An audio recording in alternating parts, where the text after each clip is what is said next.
The following podcast is intended for mature audiences. If you enjoy our work, please like, comment, subscribe, and follow the links in the description. Thanks for your support, and enjoy.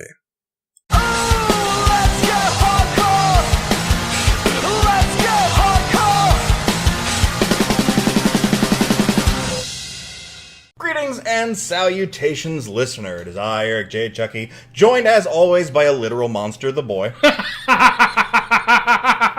Hey. And this is the Two Nerds Podcast. This week, we're beginning an experiment we've been threatening to do to each other for about 6 months now, that we totally came up with all on our own, completely originally, with no outside input. Yeah, definitely. It's called Netflix Roulette. Now, I don't know if any of you have ever played a roulette wheel before, or perhaps Russian roulette, and if you did, you are either a ghost or you won. Well... It's like that, but movies. Yeah. Well, essentially, so what we're going to do, because we might end up doing more of these episodes, we're going to do at least one more. He's already confirmed that. Well, yeah, it's not even that bad of a deal. Alright, so, the format is, we both take our Netflix queue. And once we started this, we're not allowed to remove stuff from our queue. So if there is shit that's bad in our queue, it's going to stay there until we watch it, or we're done with this experiment. So, we take each of our queues going back and forth. I went first. We select a random one in our queue. I just got a random number from Excel to get the number. I use the Dungeons & Dragons dice website. Yeah. So, we get a random number out of the total number of things we have in our queue, and we watch that. If it's a series, we watch the first season. This week, we were skipping any series that came up because we didn't have time, because we started this on podcast night. And if it is a movie, we watch the movie, and then we bring you guys a podcast about the thing. There are exceptions. If we've already seen it, it doesn't count. Because that's not the point of Netflix Roulette. No. And I have a lot of stuff in my queue that I'm supposed to watch with Brandy, my wife. So, like... marital commitments supersede Netflix Roulette. Yeah. Much to the boy's pleasure, I'm sure, as it got him out of Riverdale. Which would have been much more fitting vengeance for this experience. Yeah. Alright, so all leading up to that, you could probably guess from the title card what won this week's roulette spin. That being iBoy, a movie that I had in my queue. And I'm not joking or trying to, dodge blame for anything. I had it in my queue 100% literally only because Maisie Williams was in it. And I thought maybe I could probably watch that because Maisie Williams is in it. If it's not awful, it'll be worth watching just, to see more of that actress I like. The lead up to you explaining this movie to me was rather sitcom-like as well, because I was like, what is iBoy? Because the fucking name is bad enough. Yeah, it is. And he's like, well, well, why don't you tell me? You have a good memory. Why don't you tell me what you said before reading off the list? I think I said, it's a movie starring this person and this person and this person and this person. Six names that I'm still convinced he made up. And then literally 100% the only reason it's in my queue, Maisie Williams. All right, but for the listener, why don't you provide them a brief summary of the plot of this film? A summary of the plot of the film, I believe, can be best summed up by my memory of the Netflix blurb. It might be wrong. Pulling it up would be too time-consuming for the podcast. And that is, when a boy gets pieces of a cell phone lodged in his skull, he gains superpowers and decides to use them for revenge. It wasn't as bad as I expected, but I had expected something awful, so... It was about what I expected. It was a tropey, very by the numbers, and ultimately, I would say, sort of mediocre film, with some performances I thought were good in it, and some moments I found genuinely enjoyable. But ultimately, I wasn't, I would say, a fan. On a scale of 1 to 10, I'd argue with myself whether I gave it a 4 or a 5. I'd give it like a 6.5. Okay. Slightly above, mechanical medium. I feel it made some decisions that may have brought it down for you from that angle? Yes. I felt the performances that were enjoyable outweighed those decisions, which I think I will probably agree with you on most of them. But I really enjoyed Maisie Williams' performance, as I knew I would. I find her winning and charismatic in most of her roles. I have to agree that the acting, I would say for the most part, like 90%. Even the much maligned main character, he's not much maligned yet, but give it time. The acting for that character was quite good. Yeah, it was all fine acting. It was good. Standouts: Nan. Yes. Elman the drug lord. I don't know if that I agree with that. He was about as threatening as a villain as your Uncle Bob could be. I liked that, actually. He seemed very, down to earth.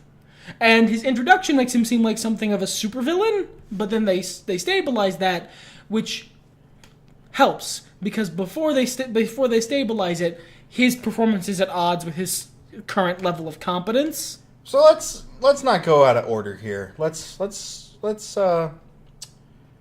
break this down. And listener, if I may remove the mask for a moment, this was a mediocre film that I didn't want to see.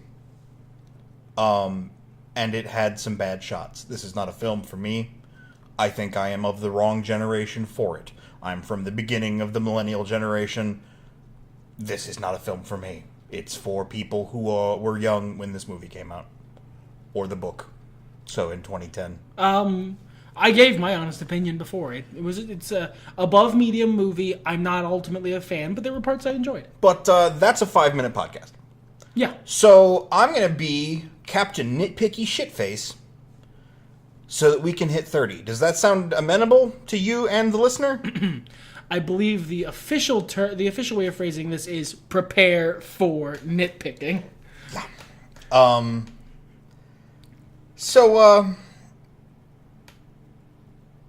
God, where to start? Yeah. How about we do this? How about, since I was more positively disposed towards the film, I go through what happens in the film. And I'll interrupt you with snark. Yeah, you'll interrupt me with snark and nitpicks as they come to you. Sure. All right. That sounds good. Okay, we open the film following Tom. I'm upset because I'm watching the film. Following Tom, our main character. He is your average, everyday, intelligent, but ultimately not necessarily standout estate child in the UK. He is shown to be not altogether a loser, but also not winning at life sort of level of person. But not quite as extremely competent and extremely bullied as your Lights Yagami. Yeah. So he's way more regular than that. Yeah, he's slightly bullied, and pretty competent, but does not apply himself. No, doesn't seem to apply himself, and doesn't seem super invested in life, as is the general milieu of that area, as I'm gathering, at least according to the movie. He has a high school crush, a pretty severe one. They make this very apparent very quickly on Lucy, Maisie Williams' character. She, after class, approaches him for help tutoring, I believe it was science. Yeah. And he offers to help tutor her, is disappointed when the tutoring is delayed because she has a date beforehand, which obviously that's what he's angling for, but he's still willing to help her because he's not a shithead. So, after some wrangling with his standout grandma, who writes sexy romance novels, he goes to Lucy's apartment. When he gets there, the door is open. So he sort of walks in and says, says Lucy's name. Everything seems sort of sketchy. He sees someone passed out on the floor of the living room of the apartment, and there's motion coming from the back hallway where I assume he already knows Lucy's room is. I assume that because they established several times that all the young characters in the movie have known each other since childhood. Yeah. And they all live very close together in an apartment complex. So he goes back, and as he's heading back to the room, it becomes apparent that Lucy has been the victim of a gang rape. It's really not a more pleasant way to phrase that, and I apologize. An uninvited fucking. Yeah, there we go. Fuck. So,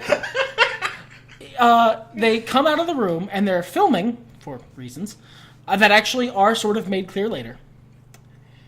And they turn, and they see him in the light of the cell phone they were using to film on. He freezes for a second, because, he freezes. They pull out a gun. He grabs his phone to dial 911 whilst running away, which is being perfectly reasonable, the smart thing to do in that situation. They have a gun. Yeah. When he's running away, he gets chased by the people with the gun. They shoot him. Cut to... I was really expecting you to interrupt me more than this. This part was just bland. Like, the opening, I don't know, I'm sure it was intentional, for juxtaposition's sake, but the opening is so fucking sunshiny and, everything is great here in British middle school. Or high school, or whatever the fuck they're in. High school. You're not that bad at telling people ages. I don't. The main character and Maisie Williams look about 12. I'm being reductive. They look like normal teenagers. Right, but then all of their friends are like 30. Like, Draco Malfoy was, like, at least in his early 20s, at least. Charlie Powell something plays Eugene. Eugene, who showed up briefly in the opening to slightly bully Tony? Tom. I've already forgotten the main character's name. That's probably not bad. That's probably bad. He was born in 1992. So, yeah, he's in his early 20s. Yeah. So, whatever. Anyway, like, that's Hollywood casting. That's any casting. You can cast who you can get who can play the role. It just, like, the two of those main characters, Maisie Williams and whatever the fuck Tom's name is, Bill Milner, are small enough that, like I said, this name sounds made up. Bill Milner? That's my name. Bill Milner. I'm sure he's very upset. Yeah, I'm sure he's listening to this podcast right now going, oh, I can't believe he's just done this. But, no, like, the opening is fine. And look, we already knew the premise going in, alright? Like, it's not like we were coming to this movie. I'm kind of glad they didn't wait. Yeah, because that's all told maybe 10 minutes of screen. Well, and the funny thing is that I was sitting there and I was going, actually, I'm kind of glad that, like, they didn't really delve into the bonds between these characters before getting to the stupid plot, especially since we only have an hour and a half here. That came later. Smart choice. So, cut to him waking up at the hospital. They tell him that he has pieces of a cell phone lodged in his brain. They don't feel safe removing them unless they're causing him some sort of problem. Let them know if it's causing him a problem, and we'll look into it. And then he asks pretty quickly, is Lucy okay? Where's Lucy? They tell him that she's been discharged. He gets out of the hospital. One of his first acts is to go see Lucy. Mm-hmm. See how she is, see how things are holding up. Which is when he starts noticing that he has, I believe this is where you insert your new phrase, cybernatural powers. The term from the Wikipedia, not my term. My new favorite term. His cybernatural powers start to develop. There's so many cooler... Technokinesis. It's so many cooler... I mean, like, cybernatural might have been cool if this movie was cool, but it wasn't. So, from there, the movie... I'm gonna start sort of abstracting a little bit. Yeah, because there's bunches of little bits. I felt like the opening was important to establish very firmly. Sure, yeah. He starts to develop his powers, and he, through use of his powers and... I mean, look, some of the characters being Stephen King bullies. The breadth of the movie is, really like an hour of it, is him trying to get a relationship started with Maisie Williams while also using his unstoppable computer powers to track down all the people involved and high school terrorize them. Yeah, He steps up his game slowly throughout the course of the movie, but he starts out, just really being a 4chan troll at them. like fucking with their lights, expert beyond what would be, fantasy level. Fucking with their lights, showing videos of them masturbating to the whole school, that sort of thing. Just like shitty asshole pranks that aren't really on the level of vengeance for the action that these people have committed. This girl I'm into and I've been friends with since we were kids was just brutally gang raped, and they shot me in the head and destroyed my phone. I'm gonna have the whole school see you jacking it. I think it's pretty clear. I think the movie actually does a good job of showing that he doesn't want to hurt people. Right. Which is perfectly reasonable, and he doesn't want to kill people. I mean, it's easily inferred rather that the reason he's doing this is he's just kind of trying to figure out what to do. He's trying to figure shit out. He has options open to him he didn't think he would have. He's trying to figure out what the right move is, what to do, how best to utilize his powers, and he's also, getting the hang of his new powers. It eventually culminates in... It becomes clear through use of his powers and through, talking to Lucy, Maisie Williams' character, because she knows why she was attacked. There's a reason behind it. Apparently, her brother wouldn't join the local drug gang, and so the local drug kingpin by the name of Cuts, very original but perfectly understandable drug lackey, because he ends up being a drug lackey, perfectly understandable name for such a person, sent the gang after his sister as a way of teaching that boy a lesson for not joining up. This is a thing that happens. Yeah, that's fucked totally up. A thing. It's a thing that happens. So it becomes clear that's the situation. This is when Tom, or as he has cleverly titled himself, iBoy, who has been, let me say this. Visually, this movie is actually really good. I actually like a lot of the visuals they do. Some I find questionable, because there are certain portions of the movie where we're dependent on text on screen. And they don't clearly show it to us. Yeah. So, what the fuck was that for? And they establish a really good mechanical way of showing us the text. Yeah. They don't always use. But, they just screwed up. But, there's a couple of other things where it's It's also a fucking teal-orange movie. And, you get tired of those. Yeah. And I love the colors, but, if you'd shifted the color balance just slightly in any other direction, I think you would have had a visually arresting movie. Instead of just, okay, this is good. Yeah, you've done effort here, thank you. So... But, that and the very realistic psychology of how teenagers in this situation would act, which I cannot fault, despite how much I don't like it, it is, I would say, accurate. But in the contrast to that, is the point I was trying to get to, the thing that makes this clearly based on a 2010 novel is that the moniker this idiot goes with isn't anything remotely cool, it's iBoy.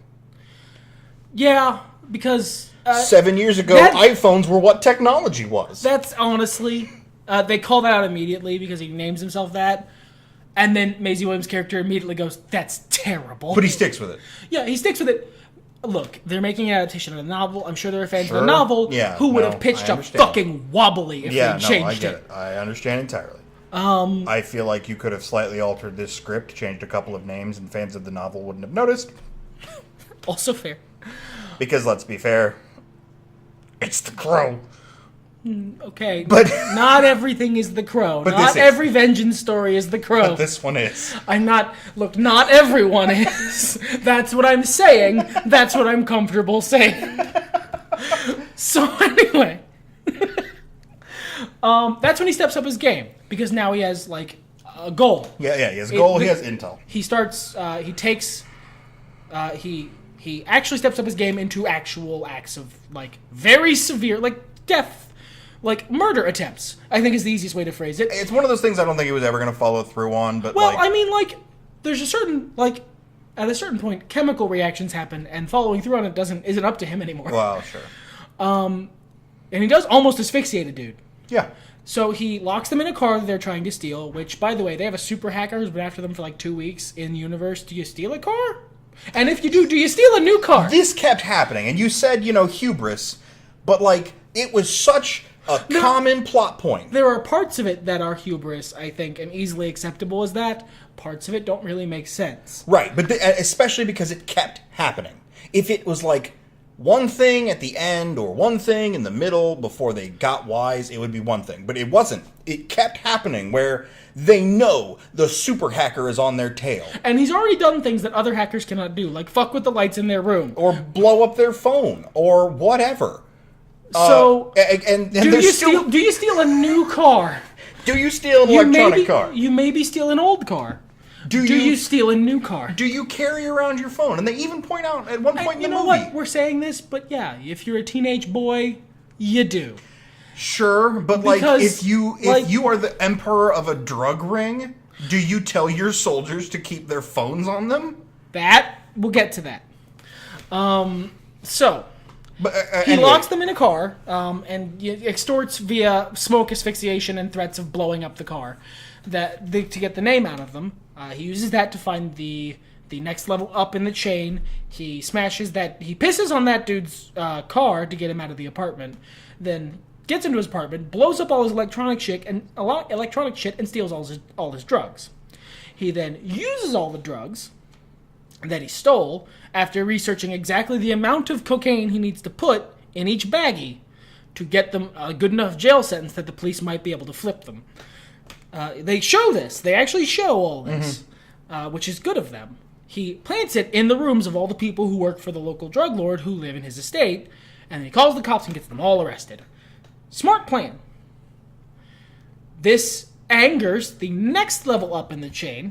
The cop calling scene upset me even more in retrospect. We'll get to that. But they sent 4 fucking squads of riot police. That's what the UK does. When it becomes clear that cops with guns are needed, I don't even think they had guns. I think they had truncheons and shit. But when it becomes clear that response is needed, they go top response. Sure. I want to put that out there as a plot point. Anonymous tip. Riot police. I imagine he probably gave them evidence, pictures of the drugs in the thing, which he then sent with his magic computer brain. I have no doubt, but please carry on. So this pisses off the next guy up in the chain. The next part of the movie is him trying to find that guy. Top dollar. No, his name is Elman. And he is the top of the dollar stack. Maybe that's what you meant. Elman is the character's name. No, he's nowhere near charismatic enough. No, that's. I feel like that was an intentional choice.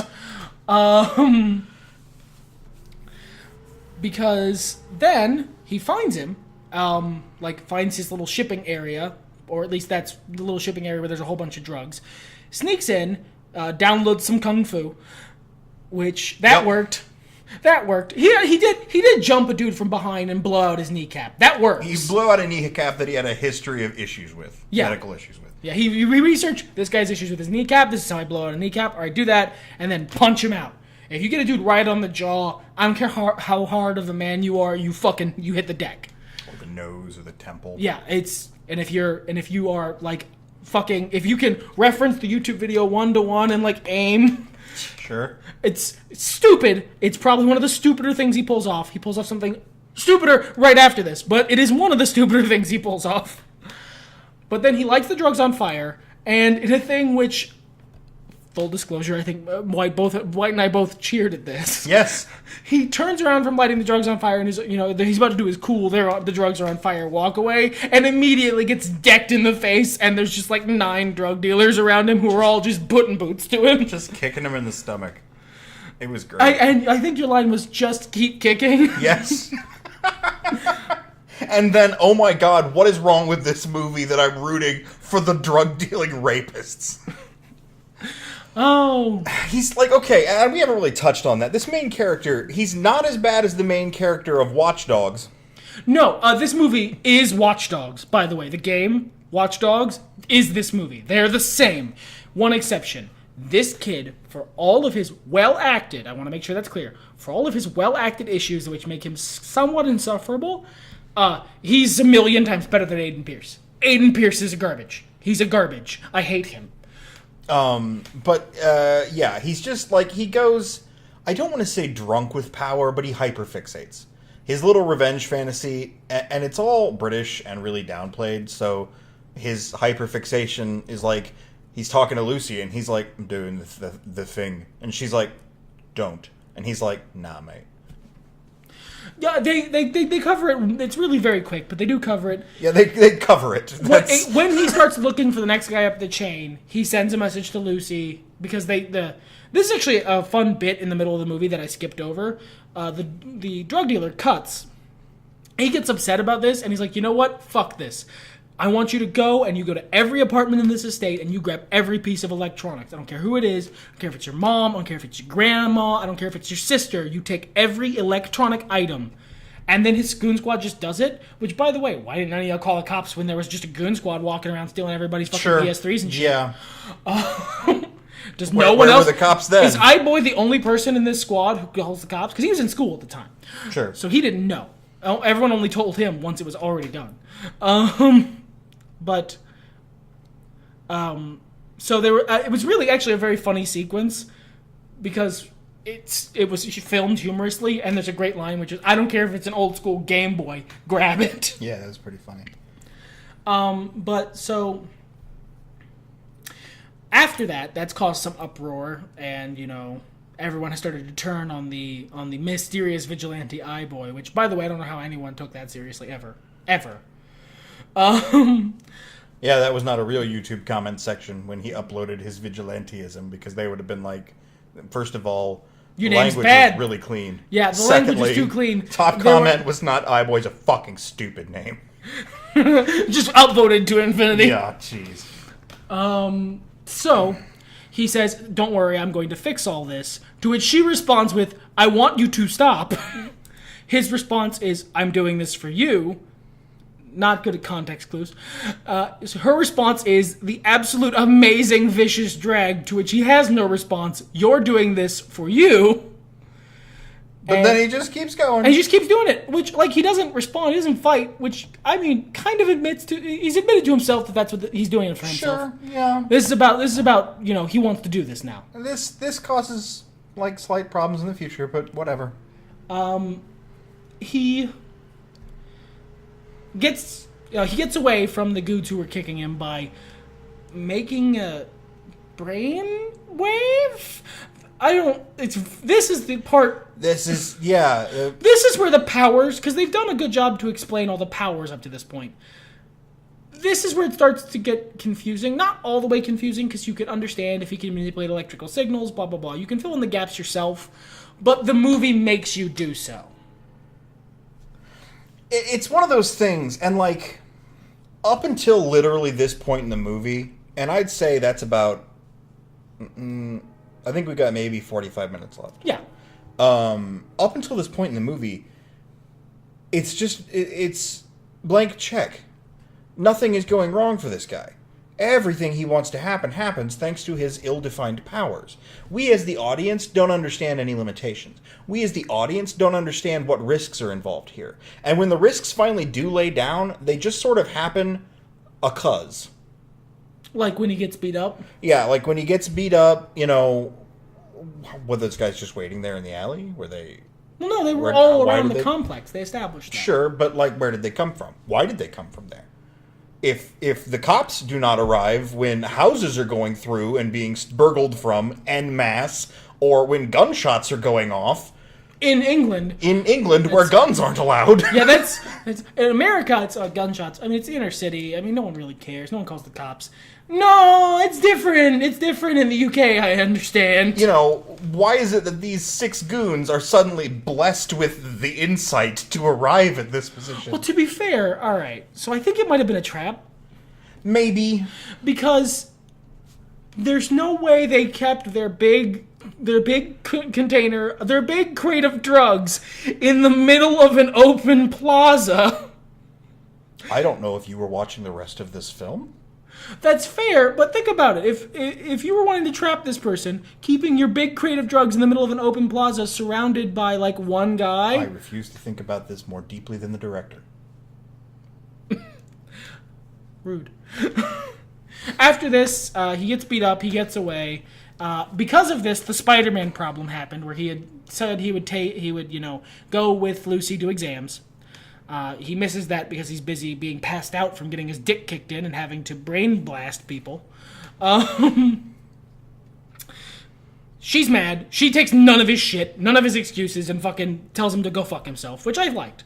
Yeah, because it's been established that he's like the only person who's paid attention to her since the whole gang rape thing. Yeah, he's like they establish he's the only one who's come visit. He's the only one outside of her family who seems to have given a fuck, and so she is probably. And that's only thanks to Nan. Yeah, that's only thanks to Nan literally forcing Nan him out of the house by well, I don't think so. I got some problems with Nan. Well, they come later. It wasn't Nan's fault, but whatever. They come later. Nan can't see the same movie we're seeing. She doesn't understand foreshadowing. So he immediately is like, all right, cool. Well, she asked me to stop, and this has clearly gone bad, and I got my ass kicked, and now she's mad at me. Fuck it. And he tries to go get the doctor to take the shit out of his brain. Yeah. Doctor can't. It's gone too deep now. Whatever. Medical. It's now impossible. Sorry, buddy. I don't even know that it went that deep. The doctor was just like, sorry, bro. Maybe go see a shrink. Love you, bye. Gotta love that nationalized healthcare. So he's now stuck with these powers, but he's done. He's not gonna keep doing this. It's not worth it. This, however, is when we go back to the thing that happened with Nan. A couple scenes throughout this have been sparsed in. Nan has been very worried about him. She confronted him a couple times about where are you going? You're worrying me. Everything you why seem do you have secretive. A switchblade? Why do you have a knife? You're Never not supposed to have mind a knife. There are laws against knives in the UK. Never mind that he spent hours carefully bagging up cocaine on her fucking kitchen table. She wasn't there for that. I guess. So, fucking, she at some point asks his cool friend. There's another character we haven't covered yet.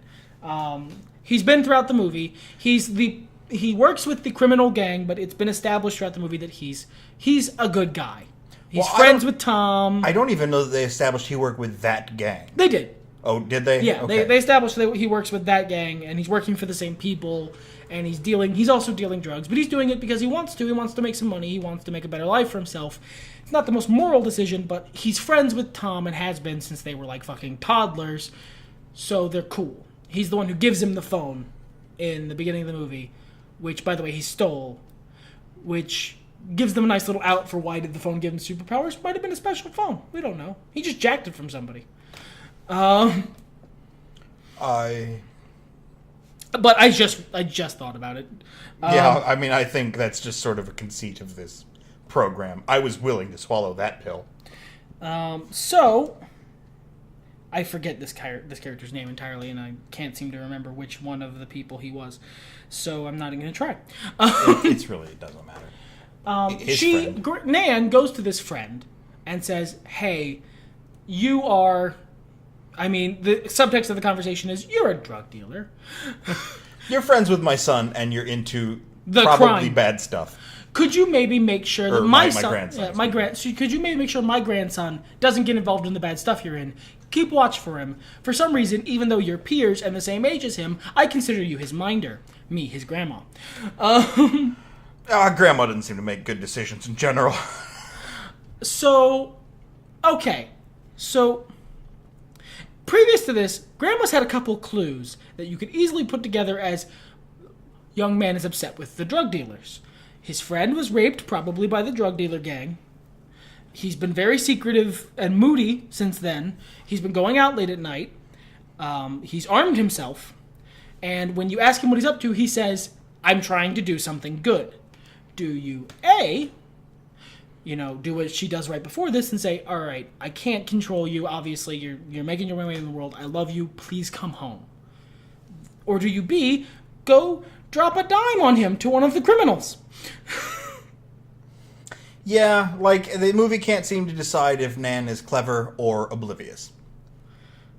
It's just, like, she has moments of both. Yeah. But, like, how you gonna drop a dime on your boy to the criminals? Yeah, I just don't like the movie. Look, I was trucking with the movie until the scene in the industrial yard in Scrap Zone, where he lit fire to a big crate of drugs and then got beat up, and used his sonic mind powers to make drug dealers fall down so he could escape.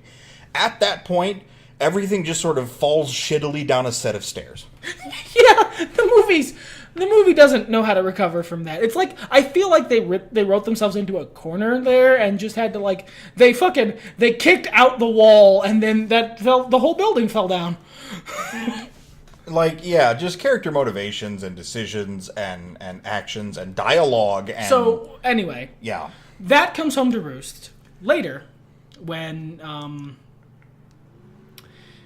the drug kingpin shows up at his house. It's revealed later because the friend gave up Tom, as I guess the friend had been very observant and knew that Tom had magic powers and just didn't mention it to Nan. And the details of them and how they worked. And then, like, drug dealer man was smart enough to get himself wiped from the public record before confronting Hacker Man 5000. But don't besmirch the name of Hacker Man. But was not smart enough to tell his minions to divest themselves of their mobiles. As I mentioned earlier. It makes sense for them to have one mobile. Yes. Because they need to contact the warehouse where they have kidnapped Lucy to ensure the compliance of Hacker Man. So, which, again, you put Lucy, you kidnapped her, and then you put her in the same place as a cell phone. And Hacker Man, he can...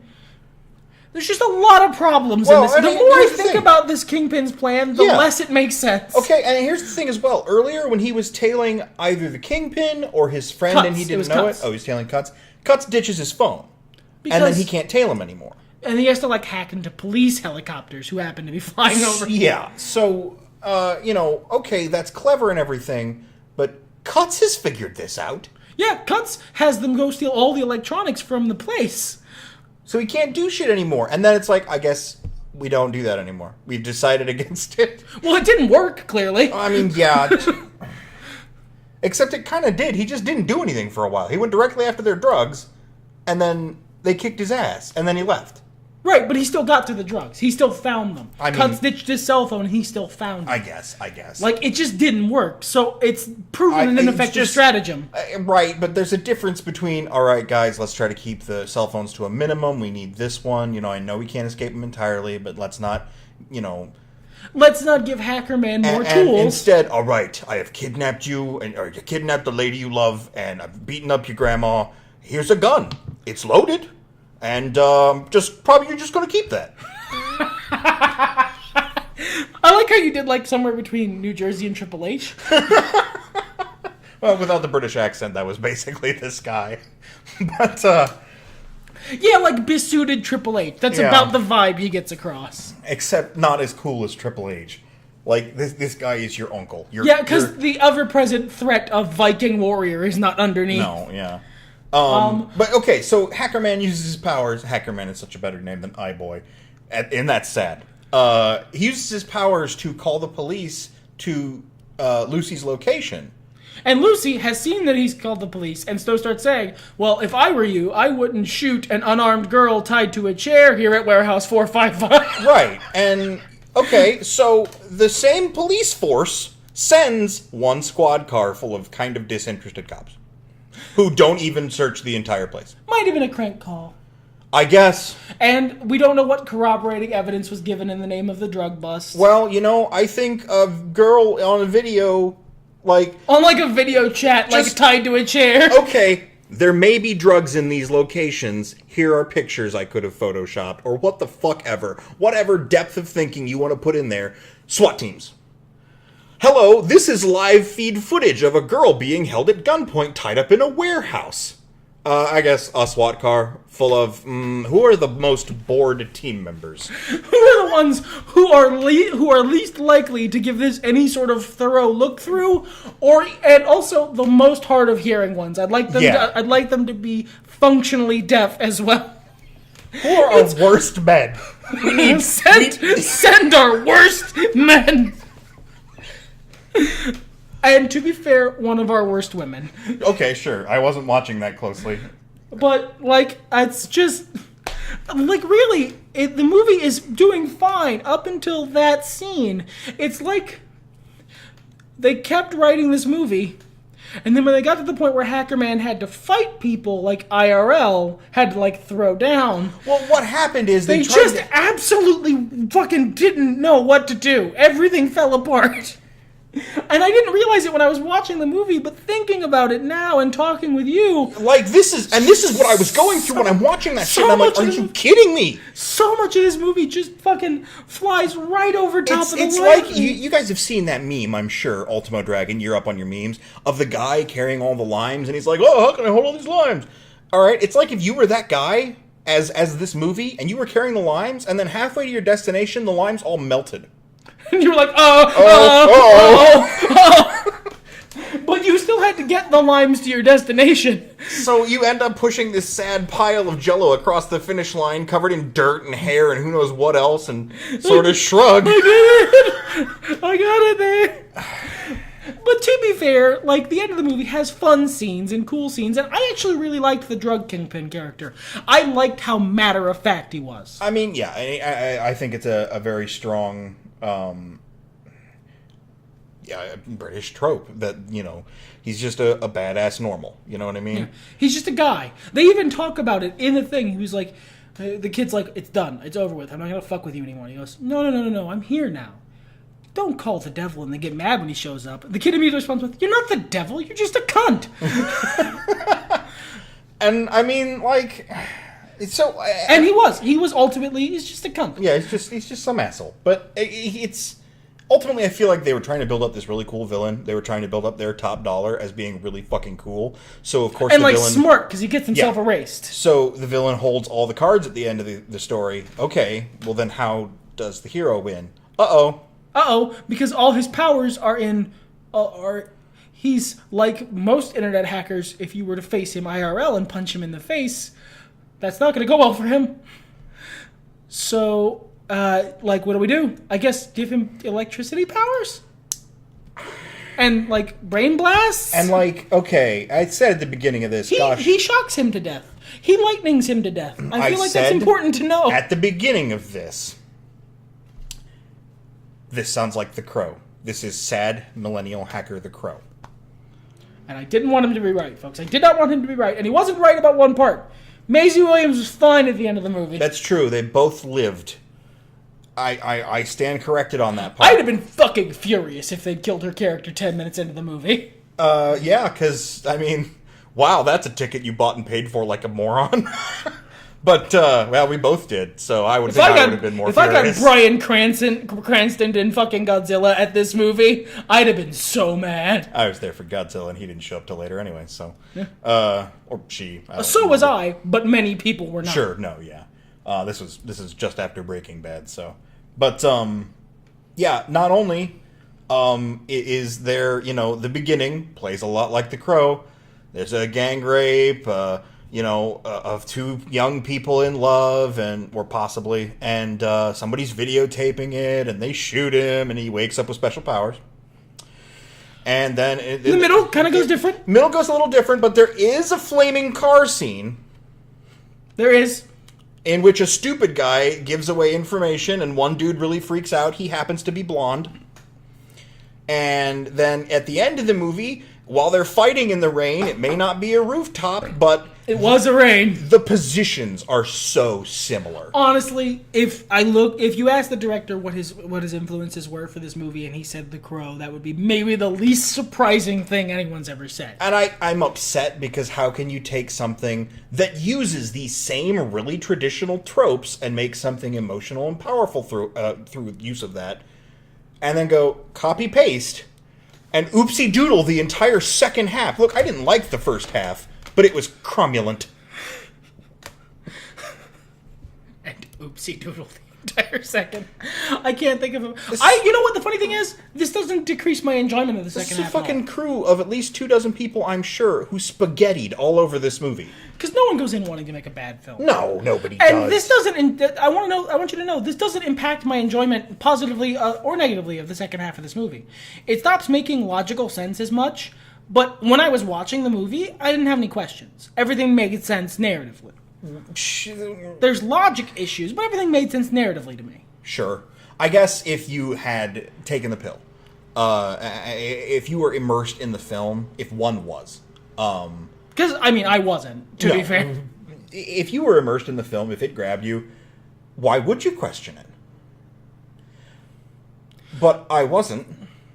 And, it grabbed you enough, but you weren't, so... No, even at the end, like, in the scene where he lights all the drugs on fire, I was like, it took me really way out of the movie because I just went, dude, that's evidence. Yeah. Why are you lighting evidence on fire, man? Just call the cops, they'll take the drugs, and then he still doesn't have the drugs, but then they do. What do you do? Also, I don't think cocaine burns that well. Not in that fashion, I don't believe so. I believe it burns, just not like that.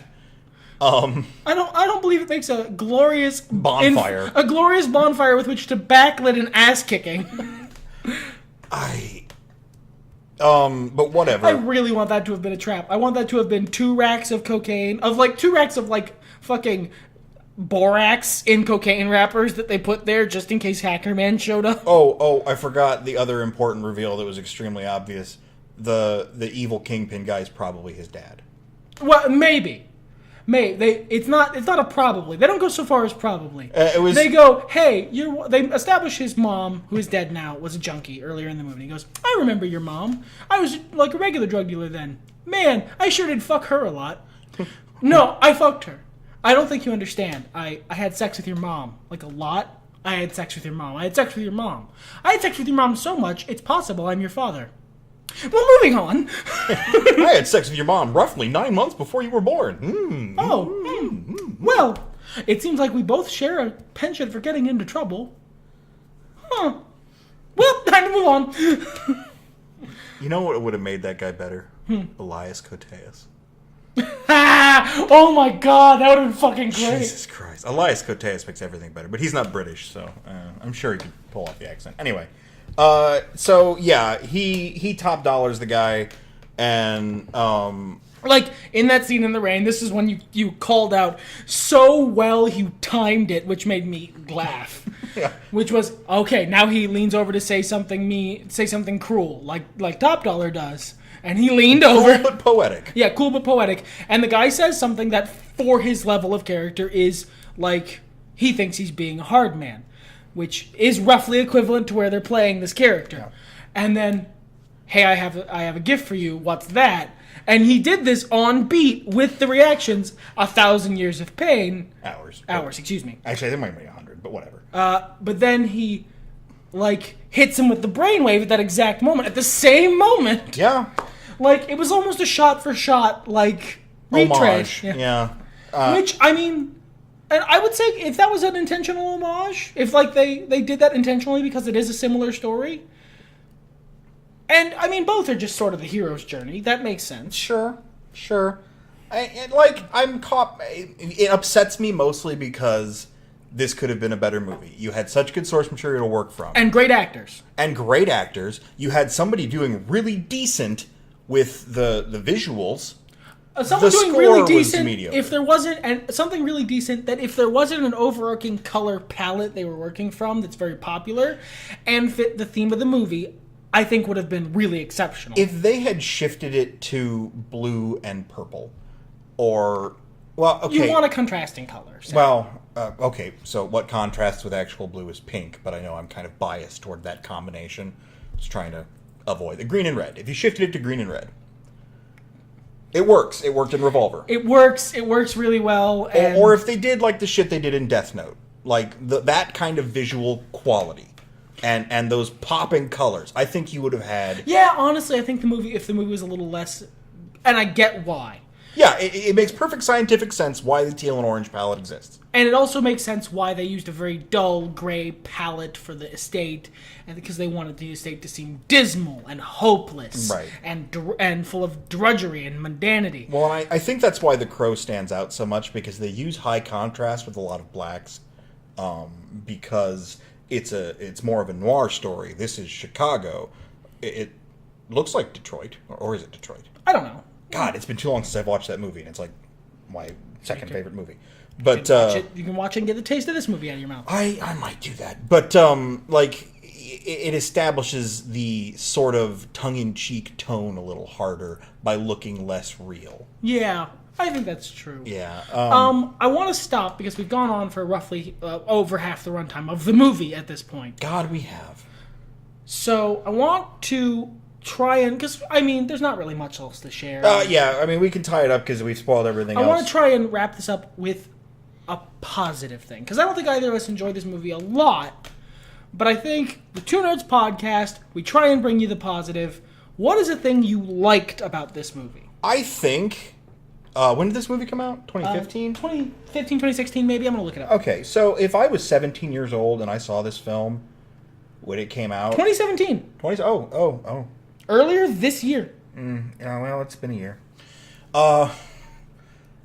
So if I was 17 right now and I saw this film, it might have flipped my lid. It might have impacted me the same way The Crow did, 15 years ago. It's got similar, tonal themes. It's got some strong characters. It's a Netflix original movie. So, it could have January. been really, really good. But, like I said, I'm not the audience. That's as positive as a thing I think. And as I said at the beginning of this, look, I went through nitpicking and bitching and stuff, but let's be real, we all suspend our disbelief a little bit, even if the movie's not drawing us in when we're watching a movie. Not everything's going to make 100% logical sense. Yeah, I would give this a 4 or a 5. That's slightly below average or dot on average. Yeah, I would give this a 5 or a 6. Dot on average or slightly above, because I'm fond of one of the main actors, who I wish her role had been bigger in the film. I think they could have done a lot cooler stuff with her, and it seemed like they kept trying to, but then they shied away from it. Just because the focus was on the kid with superpowers. And it's an adaptation, which makes sense. Yeah. Honestly speaking, I think this would have been a better movie if they'd given Maisie Williams the superpowers, but I think maybe I'm just biased because I like that actress.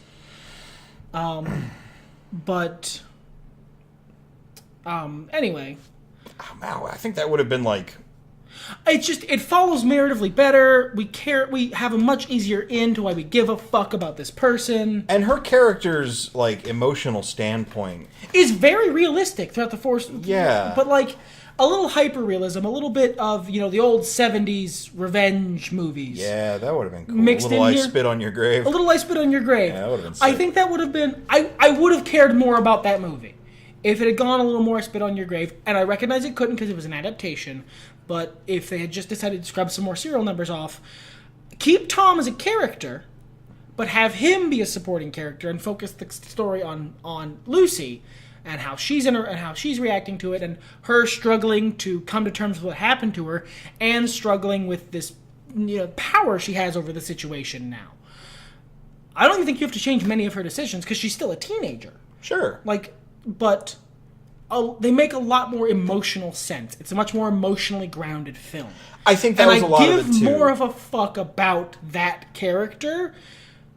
Because, to be fair, he was shot in the head. He was wronged in this situation. Yeah. But I think if you... splitting that up into two characters is a misstep. Have her get away at the end of the attack, and as she's running away, trying to call the cops, they shoot her. Yeah. You wrap it up in a neat bow, and that simplifies the plot a lot. But I just don't... I care more about this movie if it's about Lucy. It reminds me a little bit in that way of that Nicolas Cage film you started to watch. I'm mad at that movie. I know you are. But, it follows a similar thread, because ultimately, at the end of the day, this... Why do I give a fuck up? All right, so that's a different... It is different. It is different. It's a different situation. Because Nicolas Cage was not involved at all. Well, it's a different plot. It's a different thing. Sure. But it's a stronger emotional connection if you follow around someone who's got a deeper burning desire for revenge. It's a lesson they knew in the 70s quite well. Yeah, and even the Crow. I mean, he's avenging someone who's dead. She's dead. He died. And I don't want you to kill Maisie Williams because she's the only reason I'm here. And he's got literally all of her trauma carried around inside of him. So, all of that pain, he lives. Which the kid did too. He saw the video, I guess, but it wasn't quite as visceral. Because and he was shot in the head, and it's not a bad call to make the movie about him for this to be how they went. I think it would be a better call to make it about the character, to make it a simpler story, because revenge stories are at their best when they're simple. Well, and if you want to follow the main character, or if you want him to be the main character, I would make his condition worse. I would make it... more debilitating. I would give him more passion to be doing this instead of sort of a disaffected, I guess I'm Batman now. It's I probably should. They did a shitty thing to her. Make his condition more debilitating. Make it impact his life negatively more. That way he has some pathos. That's what the fucking he's missing pathos. That's the problem. I love that shit on my everything. You give me a character with some good pathos, and I'm there. But I went negative because it just occurred to me. I want to say something I genuinely liked about this movie, besides Maisie Williams' acting, because of course. I think, honestly, the kid who played Tom did a great job. I think all the actors did. All the actors did fucking stellar work. I want that to be clear. Yeah. They did stellar work with unstellar material, and they elevated it. Because I would not have enjoyed this movie as much for the acting. I would have been outright mad. And if the visuals hadn't been as striking as they were, they could have been more striking. I'd have been bored as fuck. Yeah, but if it was just gray throughout, fucking what a snoozer. So, I mean, what a Zombieland level snoozer. Zombieland was... Oh, no, not Zombieland. Fucking... Jeez. We haven't... And we never will. No. It had zombie in the title. That's all we remember. It was British. I'm sure you can figure it out from there. It was literally why it came to my brain, because it was British zombie, and it was the most boring fucking thing I've ever seen in my life. Good God. The only thing I remember from that is, so I just stand in it. It's on my... Five Across the Eyes is better than that fucking movie. Never besmirch the glory that is Five Across the Eyes. That's a masterpiece. That's a masterpiece of guerrilla filmmaking. I've seen that shit twice. I would watch it again in the future. I never want to see that stupid zombie movie again. God, no. But we're done here, clearly. Thank you for visiting. We will be doing this in the future. Unfortunately for me, and fortunately for the boy, I had to re-roll, so it's not Riverdale we're watching next time we do Netflix Roulette. Oh, yeah, because if we do it, because we roll beforehand, we can tell them. We don't normally get that privilege. Yeah, we can tell them, and also if it ends up being a series, we know we need to sit down and watch it. We are going to be watching The Dwarvenaut, or just Dwarvenaut. It's something from MyQ. I thought it looked interesting. It's about D&D, geeky, nerdy stuff. And when we watch that, we'll roll for the next thing. And we'll see where this shit train takes us. Everything's better when nerds talk about it. Fuck it, let's get hot!